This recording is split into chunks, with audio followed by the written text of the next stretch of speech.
अच्छा, being a poet इन्होंने politicians की इतनी टांगे खींची हैं, अब आप खुद पॉलिटिक्स में आ गए हैं। अब आप जब कवियों के सामने जाते हैं आपको डर लगता है उनसे? नहीं, मुझे कवियों से बिल्कुल डर नहीं लगता, पॉलिटिशियन से ज़्यादा डर लगता है। पहले मुझे लगता था कि ये कवि जो हैं इनमें ज़्यादा पॉलिटिक्स होती है, मुझे पॉलिटिशियंस में पता चला कि इनमें बिल्कुल कविता नहीं होती है। देखिए, हम दोनों राजनीति में काम करते हैं, पाजी तो सब बहुत पुराने पॉलिटिशियन हैं, हम तो नए लोग हैं। लेकिन जितने भी आप लोग भी जितने सटायर करते हैं, हम भी करते हैं, इसलिए करते हैं कि आप सह लेते हैं, इसलिए हम कह लेते हैं, वरना तो कोई क्या कहने वाला। और यही मोहब्बत होनी चाहिए राजनीति में और शायरी में। कभी अंग्रेजों के लिए आपने शायरी की है? नहीं, उसमें बड़ा सुविधा रहती है। देखिए, अभी मैं जैसे ऑकलैंड में परफॉर्म कर रहा था। अच्छा। तो उस पूरे हॉल में एक ही आदमी सुखी था, साउंड वाला, क्योंकि वो वहीं का था। उसको कुछ पता नहीं चल रहा था कि देसी क्यों हंस रहे हैं, ताली क्यों बजा रहे हैं, इनको हो क्या गया है, वो देख रहा था। बाद में उसने मुझसे कहा, amazing guy, you are good, amazing guy. मतलब उसको हिंदी इतनी आती थी जितनी आपको अंग्रेजी आती है। इसमें हो जाता है। हमारा एक कवि है, हमारे साथ के कवि रमेश मुस्कान, हम लोग गए थे मायामी बीच पे। अच्छा। तो मैं अंदर चला गया, वो अंतर्राष्ट्रीय सौंदर्य देखने लगा जो बीच पे बिखरा हुआ रहता है। दुनिया के दूसरे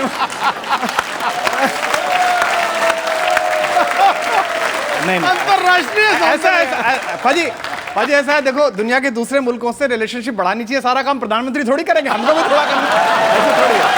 तो वो संपर्क बढ़ाने लगा। अचानक मैंने देखा कि उसको 2-3 लड़कियों ने घेर लिया। अब वो कुछ बात कर रहा है, उस पे अंग्रेजी आती नहीं है, वो आपके साथ पढ़ा होगा कभी। तो मैं निकल के भागा समंदर से। मैंने कहा यार ये घिर गया। मैंने उससे पूछा कि क्या हो गया, तब तक वो लड़कियां चली गई। मैंने कहा क्या हो गया? बोले भाई साहब कुछ नहीं, वो मुझसे कह रही थी give me dollar, give me dollar, give me dollar. तो मैंने कहा तुमने क्या कहा? बोले मैंने कहा स्टाफ है। लड़कियां निकल गई कि ये भी मांगने वाले ही आया यहाँ पर। सर, आपकी नजर में देसी आदमी की परिभाषा क्या है? देसी वो होता है जो ट्रॉली बैग खरीदता है और उसको उठा के चलता है कि पहिए नहीं घिस जाएं। बिल्कुल सही कहा।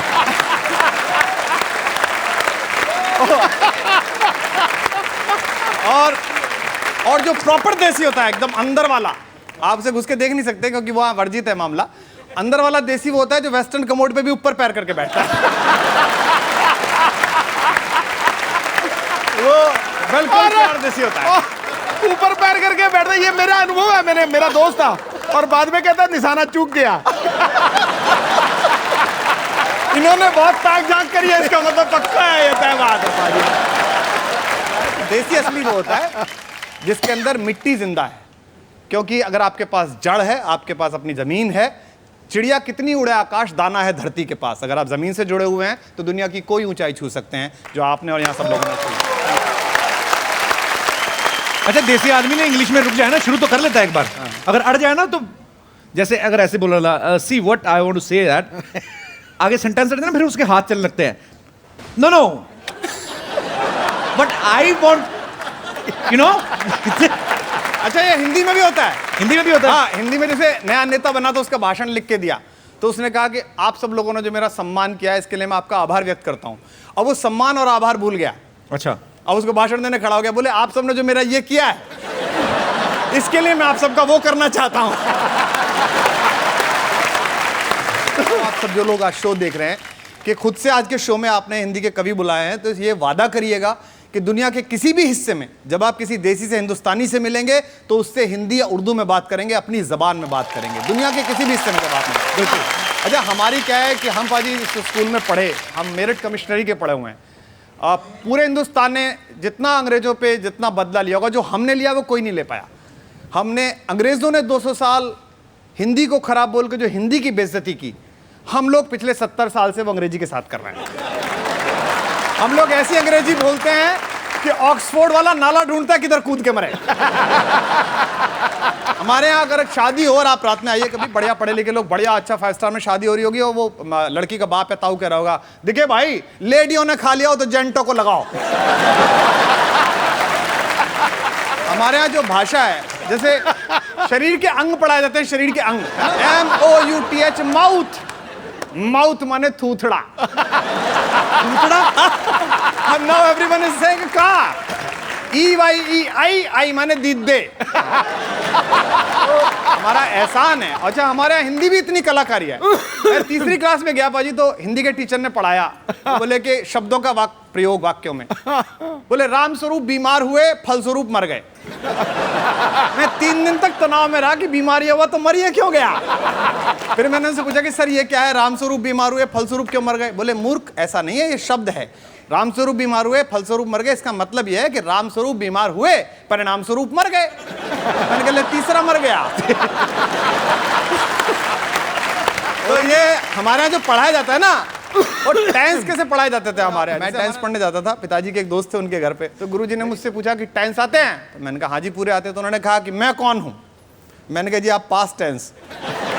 और अपनी पत्नी के लिए बोले बोले ये कौन है। मैंने कहा ये प्रेजेंट टेंस। और लड़की के लिए बोले बोले ये कौन है। मैंने कहा ये फ्यूचर टेंस। और बोले तू कौन है, तो मैंने कहा मैं फ्यूचर इंडेफिनिट टेंस। चलता ही रहेगा हिंदी का।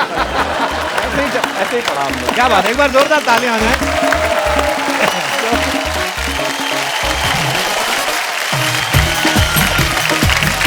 कुमार भाई और राहत साहब का आपस में बहुत ही पुराना प्यार है और उन्होंने साथ में सैकड़ों शोज किए हैं। सर वैसे कहा जाता है ना कि एक म्यान में 2 तलवारें नहीं रह सकती, आपकी आपस में कैसे जमती है फिर? नहीं नहीं, तलवार तो यही है, मैं तो म्यान हूं।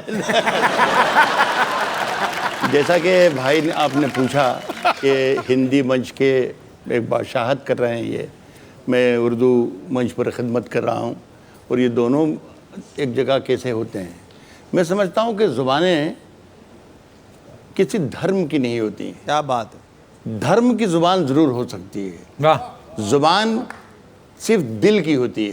ये भी दिल से बोलते हैं और मैं भी कोशिश करता हूँ कि दिल खोल के बोलूँ। क्या बात है। तो दिल की बात दिल तक पहुँचती है, तो इनकी बात भी पहुँचती है, मेरी भी बात पहुँचती है। अगर दिल की बात आपकी भी होगी, मन की नहीं, दिल की, तो यकीनन पहुँचेगी।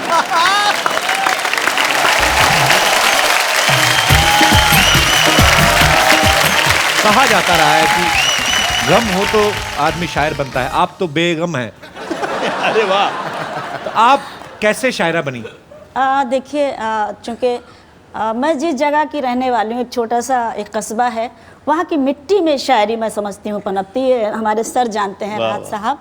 और आप मतलब वहाँ का अगर 16 साल का भी बच्चा मिलेगा तो आपको शेर कहता हुआ मिलेगा। ये वहाँ की मिट्टी में ये बात है। तो उस मिट्टी से मैं भी एक छोटी सी शायरा निकल कर आई, आप सबकी दुआओं की बदौलत।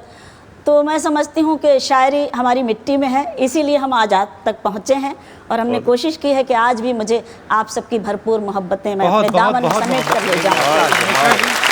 देखिए क्या है, तो शायर है राहत भाई जो कर रहे हैं, शबीना जी जो कर रही हैं, और मेरे हिस्से में जो है कैफी आदमी साहब का एक शेर है कि जिंदा रहने के मौसम बहुत हैं मगर जान देने की रुत रोज आती नहीं।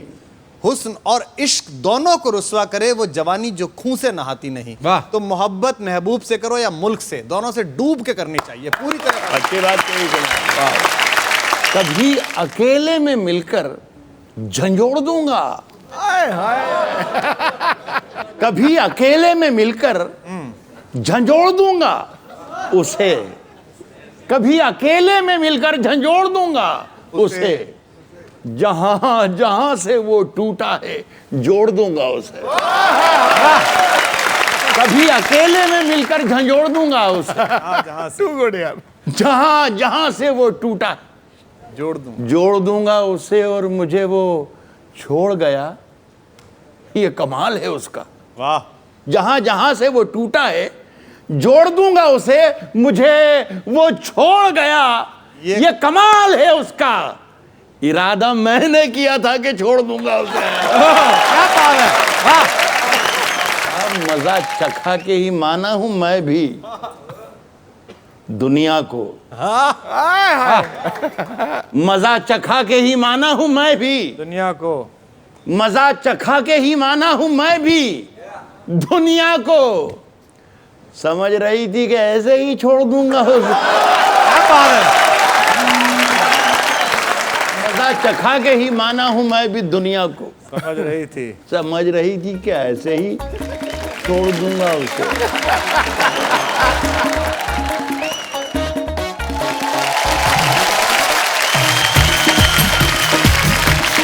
अच्छा, मैं आप दोनों से पूछना चाहता हूँ कि आपकी एकेडमी है, आप दोनों ही अपने अपने गेम में माहिर हैं, तो इस एकेडमी में डिफेंसिव खेलना भी सिखाएंगे कि जैसे पठान ब्रदर सिर्फ सीधे चौके छक्के ही, मतलब नहीं, बिल्कुल भी नहीं। देखिए, जिस तरह का प्लेयर बनता है तो उसका एक नेचुरल गेम होता है जी। वो उसकी वजह से ही वो बड़ा प्लेयर बनता है जी। जिस तरह से हम लोग जब छोटे थे तब सिद्धू जी जब स्पिनर आते थे तो यही माना जाता था कि स्टेप आउट हुए और सिक्सर लगाई, सिक्सर सिद्धू जी। सिक्सर सिद्धू। हम लोग ऐसे ही देखते थे। तो हम लोगों का ये सारी फैसिलिटीज़ तो हम लोग दे रहे हैं, लेकिन हम लोग का ये भी एम है कि हम लोग बच्चों को जो नेचुरल उनका जो टैलेंट है जी, उसी के अंदर उन्हें ग्रूम किया जाए और उन्हें बड़ा बनाया जाए। बहुत अच्छा काम कर रहे हैं। पर ऐसा कभी यूसुफ भाई कभी मन में आता है कि यार मेरा छोटा भाई है, आ रहा है बॉल भी आपको लग रहा है कि ये बॉल पे तो गया छक्का, तो मगर रहम आता है कभी वैसे?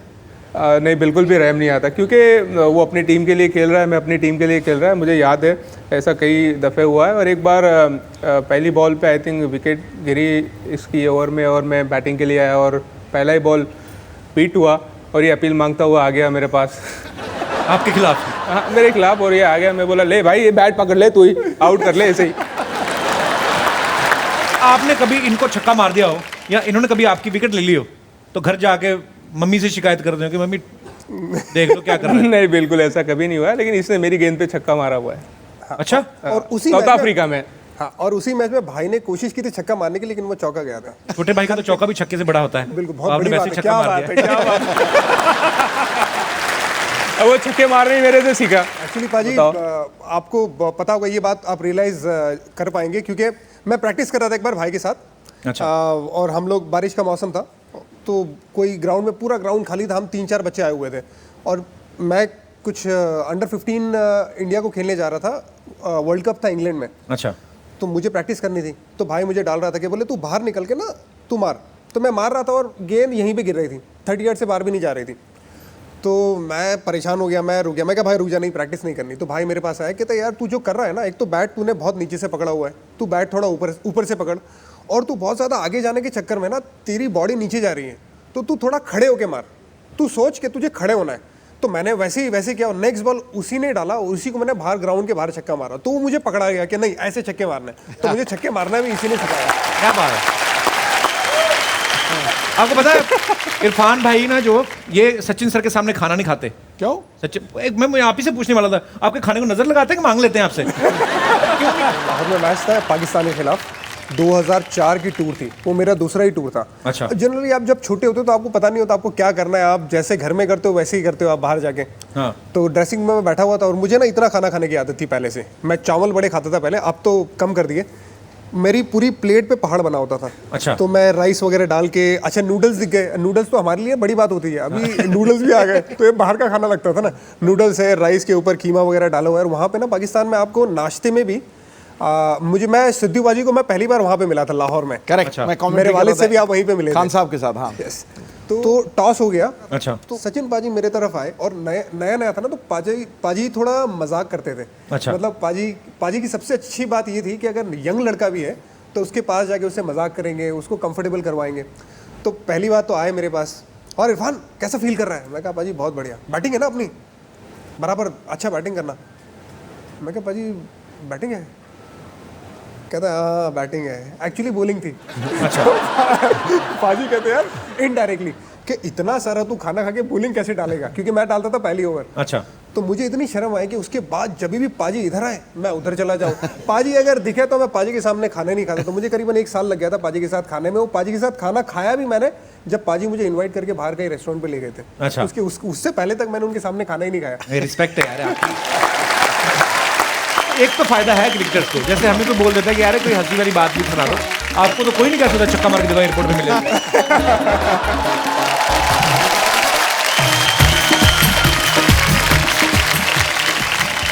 पहले तो लोग पूछते नहीं थे, अच्छा। बराबर, मस्जिद में खिदमत करते थे उसकी, जी। लोग खाली बातें बनावे। उसके बाद मस्जिद की दुआ से ये 2 बच्चे देश के लिए खेलने लगे, इंडिया के लिए। जी। उसके बाद लोगों की लाइन लगने लग गई, अच्छा। जहाँ भी जाओ, जहाँ भी जाओ। क्या बात है, बड़ा बड़ा गर्व की बात होती है। जब भी मैच होता है, यूसुफ और इरफान खेलते हैं ना, तो सब लोग जो हैं आपके घर पे आके मैच देखते हैं साथ में। तो अपना खाने पीने का सामान साथ में लाते हैं कि आपको खिलाना मिलाना पड़ता है? तो वहीं पे उनके लिए बनाना ही पड़े ना। जी जी, मेहमान आवे तो मेहमान नवाजी करना ही पड़े। बहुत अच्छी बात है। हमारे घर में बीवी और हस्बैंड या हस्बैंड बीवी किसी से एक दूसरे से डरते नहीं है। हमेशा हम लोगों ने जो बचपन से देखा है कि मोहब्बत बहुत बड़ा रोल उसमें अदा करता है एक दूसरे की लाइफ में आगे बढ़ने के लिए, और यही सिलसिला हमारे यहाँ चलता है और आज भी वही मुकम्मल है और इंशाल्लाह आगे भी उसी तरह चलता रहेगा। ठीक है। और एक्चुअली हमारे घर में अगर देखा जाए तो बॉस मेरी माँ है। अच्छा। और एक्चुअली बहुत ज़रूरी होता है कि एक दो जो भी कपल है वो मोहब्बत से रहे, कि अगर डर के अगर ये चीज़ें होती है ना, डर के साथ मोहब्बत, तो वो ज़्यादा काम नहीं करती फिर। बिल्कुल। तो दोनों को बहुत अच्छी बहुत बात ही वालिद साहब ने ऐसे ऐसे चीज़ें देखी है अपनी लाइफ में कि बहुत मतलब पैसों की तंगी भी देखी है, जहाँ पे यहाँ तक हमें याद है कि कई बार जो 2-3 दिन का खाना एक साथ बनता था, हम लोग वो खाते थे थोड़ा थोड़ा करके, वैसे करके हम लोगों ने वो वक्त भी देखे। तो वालिद ने वो दिन देखे हुए, उसमें से भी हमें खुश रखते थे, उसमें से भी हमारा करियर बनाया। लेकिन जो वालिद की कभी कभी जो बातें होती हैं वो इसलिए दिल से निकलती है क्योंकि वो वक्त देखा हुआ है। पर बहुत बहुत अच्छा बोलते हैं आप। हमारी एक ही अपील है सबसे, छोटा खिलाड़ी हो बड़ा खिलाड़ी हो, आजकल तो क्या है कि छोटे खिलाड़ी हो तो हवा में उड़ते, ऊंचे कॉलर हो जाते, वो नहीं होना चाहिए। पैर अपने ज़मीन पे रखो क्योंकि उसी में हमें जाना है। अरे क्या बात। बहुत कुछ